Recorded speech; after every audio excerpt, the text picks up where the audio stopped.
প্ରିୟ ଶ୍ରୋତାବୃନ୍ଦ, ଆପଣମାନଙ୍କୁ ନୂତନ ବର୍ଷ ଅଭିନନ୍ଦନ ଜଣାଇ ଆରମ୍ଭ କରୁଅଛୁ ହିତବାଣୀ।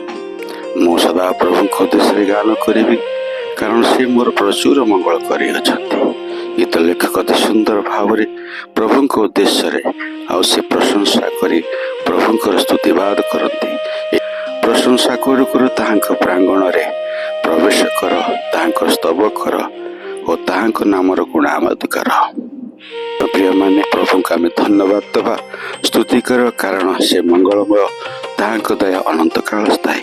ବିଶ୍ୱାସୀ ଭାବରେ ପ୍ରଭୁଙ୍କ ଲୋକ ଭାବରେ ସଦାପ୍ରଭୁଙ୍କୁ ସଦାସର୍ବଦା ଧନ୍ୟବାଦ ଦେବା ଆମମାନଙ୍କର କର୍ତ୍ତବ୍ୟ। କାରଣ ଲେଖାଯାଏ, ମାତ୍ର ସଦାପ୍ରଭୁଙ୍କ ଦୟା ଅନାଦି କାଳରୁ ଅନନ୍ତ କାଳ ପର୍ଯ୍ୟନ୍ତ ଆପଣ ଭୟକାରୀମାନଙ୍କ ପ୍ରତି ଥାଏ, ଯେଉଁମାନେ ତାହାଙ୍କର ନିୟମ ରକ୍ଷା କରନ୍ତି। ଏହି ନୂତନ ବର୍ଷରେ ଆମେ ସଦାସର୍ବଦା ପ୍ରଭୁଙ୍କର ଅଧିକ ଧନ୍ୟବାଦ କରିବା, କାରଣ ସଦାପ୍ରଭୁ ମଙ୍ଗଳମୟ, ସେ ଆମମାନଙ୍କୁ ପ୍ରେମ କରୁଛନ୍ତି। ତାଙ୍କର ପ୍ରିୟ ପୁତ୍ର, ଅଦିତ ପୁତ୍ର, ଏକମାତ୍ର ପୁତ୍ର ପ୍ରଭୁ ଯୀଶୁଖ୍ରୀଷ୍ଟଙ୍କୁ ସେ ଆମ ପାଇଁ ଦାନ କଲେ, ଯେପରି ଆମେ ତାହାଙ୍କ ଦ୍ୱାରା ଜୀବନ ପାଉ, ଆଉ ସେଇ ଜୀବନ ହେଉଛି ଅନନ୍ତ ଜୀବନ। ପ୍ରଭୁଙ୍କର ବାକ୍ୟରେ ଲେଖାଯାଏ, ଏକମାତ୍ର ସତ୍ୟ ଈଶ୍ୱର ଯେ ତୁମ୍ଭେ, ତୁମ୍ଭକୁ ଓ ତୁମ୍ଭର ପ୍ରେରିତ ଯୀଶୁଖ୍ରୀଷ୍ଟଙ୍କୁ ଜାଣିବା ଅନନ୍ତ ଜୀବନ ଅଟେ।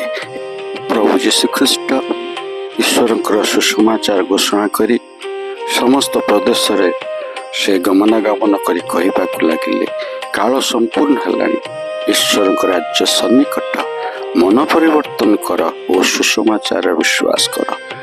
ମ୍ୟାଥ୍ୟୁ ସୁସମାଚାର 11 ଅଧ୍ୟାୟର 28 ପଦରେ ପ୍ରଭୁ ଆହ୍ୱାନ କରନ୍ତି, ହେ ପରିଶ୍ରାନ୍ତ ଭାରଗ୍ରସ୍ତ ଲୋକ ସମସ୍ତେ, ମୋ ନିକଟକୁ ଆସ, ମୁଁ ତୁମମାନଙ୍କୁ ବିଶ୍ରାମ ଦେବି। ଯଦି ଆମ୍ଭେ ନିଜ ନିଜର ପାପ ସ୍ୱୀକାର କରିବା, ପ୍ରଭୁ ଯୀଶୁଙ୍କ ନିକଟରେ ଯଦି ଆମେ ମାନିଯିବା, ତାହେଲେ ଆମେ ନିଶ୍ଚିତ ମଙ୍ଗଳ ପାଇବା। କାରଣ ସଦାପ୍ରଭୁ ମଙ୍ଗଳ, ସେ ଚାହାନ୍ତିନି ଆମେ ଅନନ୍ତ ନରକକୁ ଚାଲିଯାଉ ବୋଲି। ଯେପରି ବାକ୍ୟରେ ଲେଖାଯାଏ ଯେ ଆପଣ ଅଧର୍ମ ଆଚ୍ଛାଦନ କରେ, ସେ ମଙ୍ଗଳ ପାଏ, ମାତ୍ର ଯେଉଁ ଲୋକ ତା ସ୍ୱୀକାର କରି ଛାଡ଼େ, ସେ ଦୟା ପାଇବ। ଦୟାବନ୍ତ ପରମେଶ୍ୱର ଆମକୁ ଦୟା କରିବାକୁ ଚାହାନ୍ତି। ସେ ଚାହାନ୍ତି ସମସ୍ତେ ଯେପରି ଅନନ୍ତ ଜୀବନ ପାଆନ୍ତି। ତେବେ କଥା ହେଉଛି, ଆମେ ଅନନ୍ତ ଜୀବନ କିପରି ପାଇବା? ଯଦି ଆମେ ପ୍ରଭୁ ଯୀଶୁଖ୍ରୀଷ୍ଟଙ୍କୁ ମୁଖରେ ସ୍ୱୀକାର କରିବା, ହୃଦୟରେ ବିଶ୍ୱାସ କରିବା, ତେବେ ଆମେ ପରିତ୍ରାଣ ପାଇବା। ଆଜି ପ୍ରଭୁ ଯୀଶୁଖ୍ରୀଷ୍ଟ ସମଗ୍ର ଜଗତର ଲୋକମାନଙ୍କୁ ଆହ୍ୱାନ କରିଛନ୍ତି ପରିତ୍ରାଣ ପାଇବା ପାଇଁ। କିନ୍ତୁ ଆଜି ଜଗତର ଲୋକମାନେ ଶୈତାନର ବଶବର୍ତ୍ତୀ ହୋଇ ପାପରେ ଲିପ୍ତ ଅଛନ୍ତି, ବିନଷ୍ଟ ମାର୍ଗରେ ଚାଲି ଯାଉଛନ୍ତି। ସେଥିପାଇଁ ଶାସ୍ତ୍ରର ବାକ୍ୟ ଦରକାର।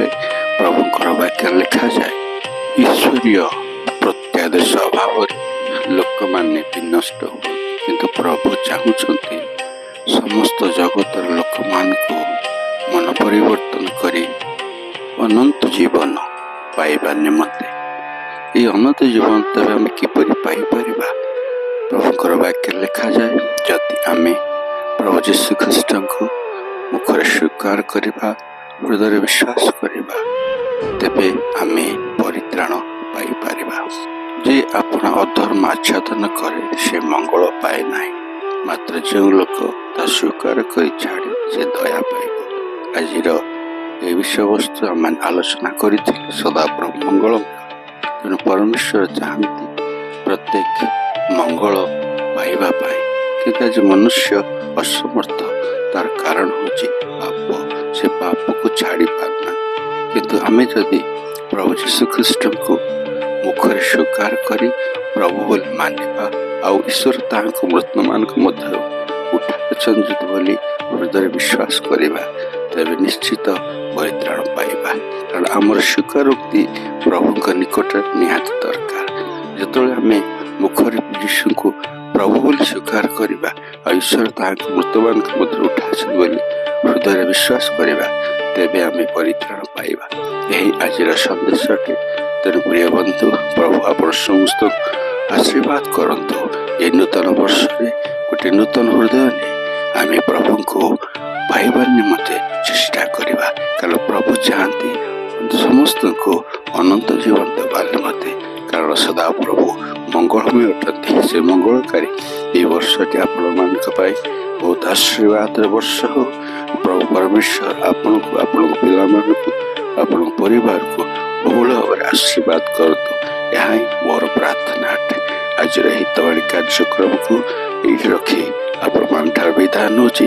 ପ୍ରଭୁ ଅନୁଗ୍ରହ ଦେଲେ ଆଉ ଗୋଟେ ଅଧ୍ୟାୟରେ ନିଶ୍ଚିତ ଆପଣମାନଙ୍କ ସହିତ ସାକ୍ଷାତ ହେବ। ଧନ୍ୟବାଦ। ପ୍ରଭୁ ଆପଣ ପ୍ରତ୍ୟେକଙ୍କୁ ଆଶୀର୍ବାଦ କରନ୍ତୁ। ଆମେନ୍।